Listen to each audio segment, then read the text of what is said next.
જે ખેડૂતો પાયમાલ થઈ રહ્યા છે એના ઘણા બધા કારણો છે અને એમાં ક્યાંક ને ક્યાંક ખેતીની જમીન છે એ દિવસે ને દિવસે ઘટી રહી છે. ખેડૂતોને સામાજિક પ્રસંગો, આર્થિક પ્રસંગો, ઘણા બધા પ્રસંગોના કારણે પણ ક્યાંક ને ક્યાંક જમીન પણ વેચવી પડે છે.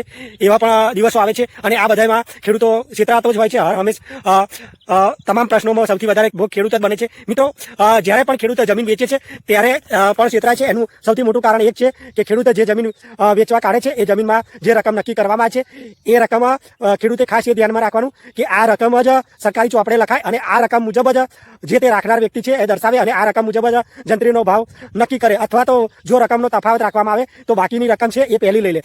મોસ્ટ ઓફ ઘણી બધી જગ્યાએ એવું બનતું હોય છે કે જંત્રીના ભાવ ખૂબ ઓછા હોય અને જમીનના સોદા વધારે માર્કેટ વેલ્યુ વધારે હોય એટલે ઊંચી કિંમતે થતા હોય છે. અને ખેડૂતોને જે રાખનાર હોય છે, દલાલ હોય છે, એ લોકો એવું કહે છે કે જમીન છે એ પૂરેપૂરે આપણે ભાવ બતાવાય નહીં અને એવું કહે અને એ લોકો જંત્રીના ભાવ ઓછા બતાવે છે અને જે ખેડૂત જમીન વેચે છે એમાં રકમ ખૂબ ઓછી બતાવવામાં આવે છે. દાખલા તરીકે કોઈ જગ્યા છે 1 વીઘાનો ભાવ 50 લાખ રૂપિયા જેટલો છે અને તેનો જંત્રીનો ભાવ 8 થી 10 લાખ રૂપિયા છે તો તે જગ્યાએ જંત્રીનો ભાવ 10 લાખ રૂપિયા બતાવવામાં આવે અને ખેડૂતને 10 લાખના ચેક પણ આપી દેવાય. બાકીના 40 લાખનું ખેડૂતને એવું કહેવામાં આવે કે બાકીની રકમ તમને રોકડેથી આપવામાં આવશે. હવે વાત છે રોકડાની, તો વાસ્તવિક ખેડૂતો પછી રોકડી રકમ ના આલે અને ખેડૂત વાંધો ઉઠાવે તો ખેડૂતો વાંધો પણ ચાલી શકતો નથી. બીજી એ જ પદ્ધતિમાં છેતરપિંડી એવી પણ બહુ જ મોટી જોવા મળે છે અને આ છેતરપિંડીની વાત કરું તો એ છે ખેડૂતો પાસે જમીનનો વાત થાય છે અડધા વીઘાની, ક્યાંક વીઘાની, ક્યાંક 2 વીઘાની અને સર્વે નંબર મોટા હોય છે અને ખેડૂતોને નાદાનીમાં બહુ ખબર હોતી નથી. અને અમુક ખેડૂતો દાખલા તરીકે 15 ગુંઠા કે 20 ગુંઠા કે 25 ગુંઠાનો સોદો કરે અને એનું 40 ગુંઠાનો સર્વે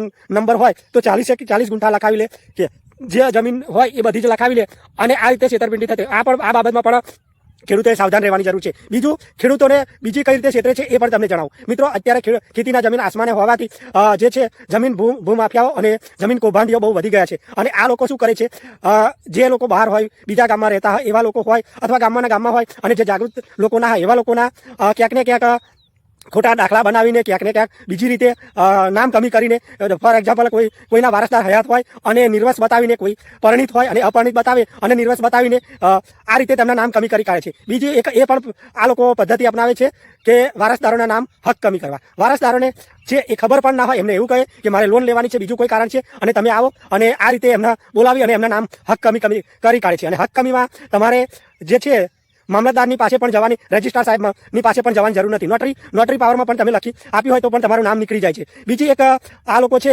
એ છેતરપિંડીનો એક બીજા પણ પદ્ધતિ ઘણી બધી અપનાવતા હોય છે. એમાં છે પાવર ઓફ એટર્ની. તમારી પાસે તમને ખબર પણ ના હોય અને કોઈ પાવર ઓફ એટર્ની અથવા તમારી જાણથી પાવર ઓફ એટર્ની લખાવી લે અને પછી તમારી જમીનમાં કૌભાંડો કરી કાઢે. એ સિવાય પણ ઘણા બધી પદ્ધતિઓ છે. એમાં એક વાત કરીએ તો તમારી જમીનમાં લોન લેવાની છે કે બીજી કોઈ વાત કરે કે લોન રિન્યુ કરવાની છે કે તમારી જમીનમાં પેઢીનામું કરવાનું છે, આવા બધા બહાના કાઢી અને પણ તમારું નામ જમીનમાંથી કાઢી અને તમને છેતરપિંડી કરવામાં આવી શકે છે. એટલે ખેડૂત મિત્રો, આ બધા મુદ્દા છે. આ ઉપરાંત ઘણા બધા મુદ્દા છે. એટલે કોઈ પણ જગ્યાએ તમારા જમીન બાબતે કોઈ પણ જગ્યાએ સહી કરવાની હોય, કોઈ પણ લેવડ દેવડ કરવાની હોય તો સંપૂર્ણ તપાસ કર્યા વગર તમે કોઈ પણ જગ્યાએ સહી ના કરશો.